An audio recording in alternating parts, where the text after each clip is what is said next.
Godi. Natoa tahadhari kwa timu zote ambazo zitakuwa wenyeji wa Simba. Ni kweli. Kagueni nyasi zenu. Njoo. Wamekuwa wakitumia ili eneo sana. Hapa. Yaani wewe ukijiona uwanjani kwako wanakuja Simba, kagua ili eneo. Kuna tindikali. Panakaukaga. Kuna chlorofluoromethane wanatembea nayo. Kuna sulfuric acid. Sasa kule Singida wamemwaga potassium. Hapa wanamwaga hapa.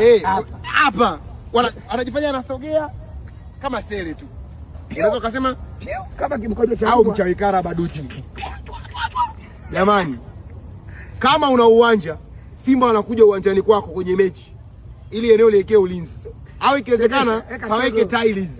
Simba wakiondoka uondoe zile tiles, ndio baki kuwa uwanja wa mpira. Jamani, ili eneo la kona, hebu nisogeze, leta kamera hapa.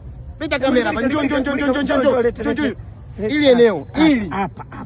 Walikuwa Dodoma hapa. Mechi ile mpaka Bibanda amepigwa faini ambazo sizielewi.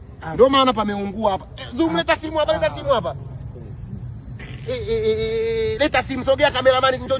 Kameramani sogea. Sogea, leta simu hivi karibu kugusa nyasi. Halo, Simba mtatuunguzia viwanja ligi kuu. Kuna msimu kesho jamani. Ubingwa tu mpaka muunguze viwanja na sulfuric acid. Kaka. Tepu yule pale halo. Dirisha dogo. Sio hivyo, depu mimi naona